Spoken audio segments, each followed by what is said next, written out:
This week, German Chancellor Olaf Scholz took part in an economic summit in Kazakhstan. The country, which shares a 7,000-kilometre-long border with Russia, currently faces a delicate balancing act, maintaining lucrative ties with Moscow while facing Western pressure to uphold sanctions.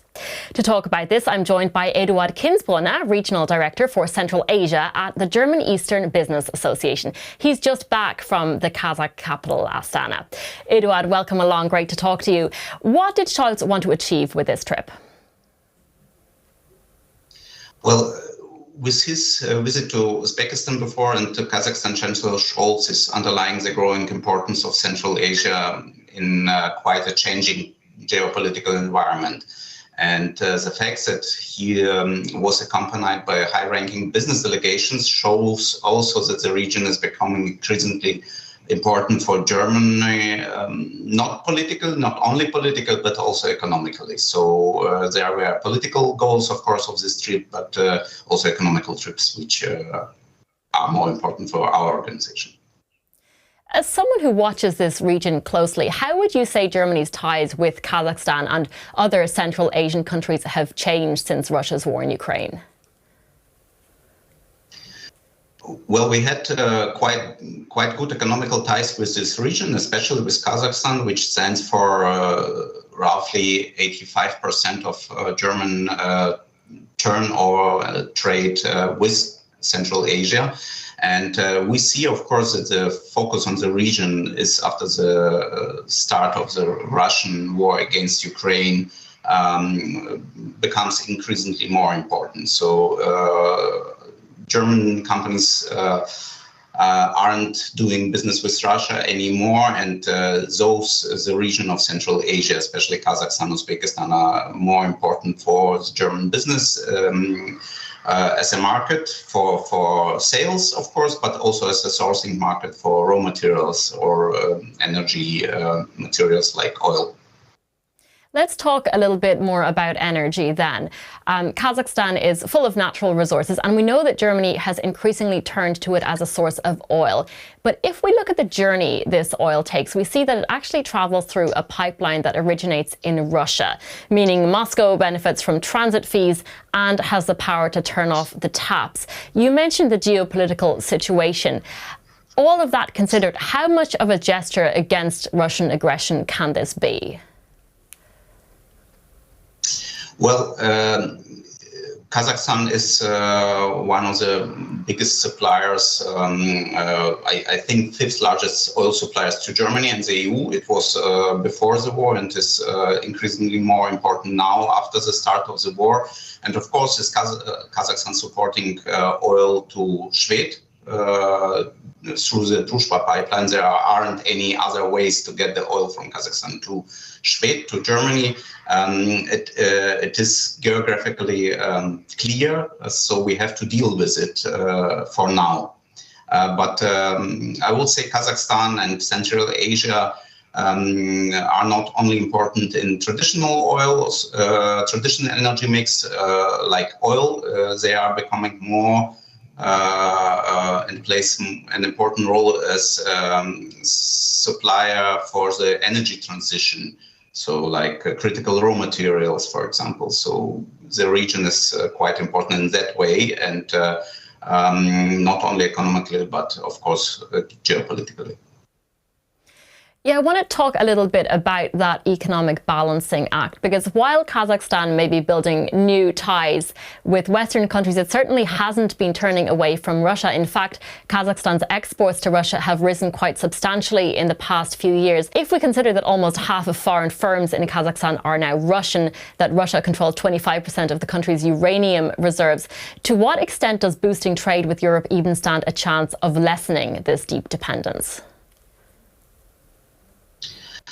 Well, I mean, Kazakhstan is a member of Eurasian Economic Union, one of the five members with Russia together. And of course, they have traditionally very tight economic relations between those countries. Nevertheless, I think Kazakhstan had always the view to have a balanced politically, but not only political, also economical relations with all the neighbors and all the strategic partners, and the European Union and Germany as well are an important part of this balancing act. And if you crunch down the numbers, you can see that the European Union is the biggest trade partner for Kazakhstan, and also the biggest trade partner for Central Asia before China and before Russia.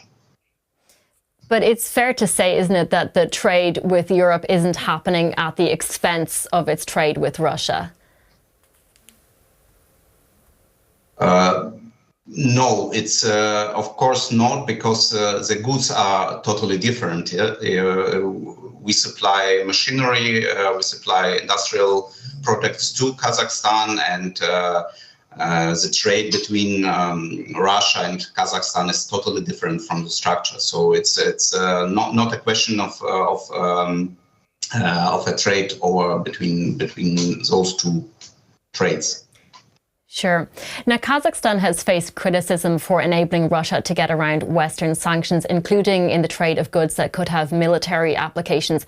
How was this issue addressed during Scholz's visit, and did President Tokayev have any assurances to offer him?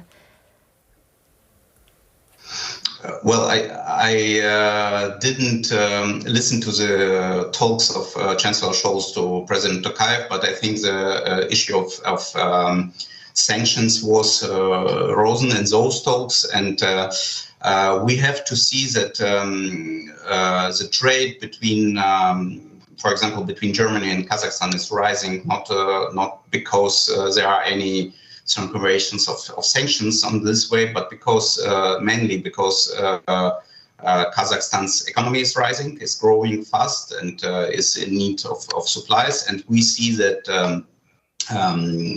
Before the war started, the trade with Kazakhstan were conducted through Russia. So Russia was like a hub for the region. Now it's, of course, a direct trade between Germany and Kazakhstan. So I wouldn't say that there are big issues in that case. Rather, I will say in some cases, Kazakhstan government is over-compliant because they know that there could be issues with European Union as well as the US. Given that perception of over-compliance, are European leaders putting any condition on their trade with Kazakhstan? Well, every export to Kazakhstan, as well as every export abroad from the European Union, from Germany, has to be approved through the accordingly organizations. And if it's done so, it is okay. And of course, every export has a no Russia clause in it. And the German businesses stuck to the sanctions. And how is that no Russia clause being enforced? Well,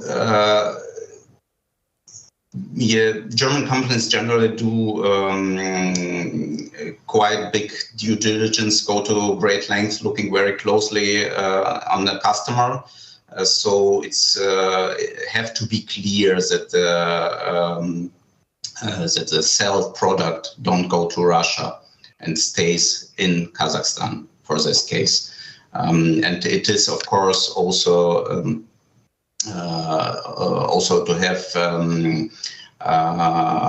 to have been seen by the BAFA, the organization in Germany who are allowing the exports abroad. Okay, which of course can be quite a complicated thing to follow. I want to talk to you finally about another one of Kazakhstan's powerful neighbours, and that is China. It recently overtook Russia as Kazakhstan's top trading partner. What is Beijing's economic strategy when it comes to this part of the world? Well, I'm not a China specialist, but as we see, China is quite a big player in the region of Central Asia, as well as in Kazakhstan, of course. China have some overcapacities built up in their own country, so they have to invest heavily in abroad. And with Central Asia, they have a quite interesting region there in the neighborhood, which is interesting from the point of view of geographically or economically geographical point of view, like a logistic hub. I will say this One Belt, One Road program of China is quite interesting for the region. And it's, of course, the region in the point of view of China is quite interesting from the point of view of geopolitical security. It's like if you have stability in the region of Central Asia, you have stability in the western parts of China. All right, Eduard Kinsbruner from the German Eastern Business Association, thank you so much. Thank you.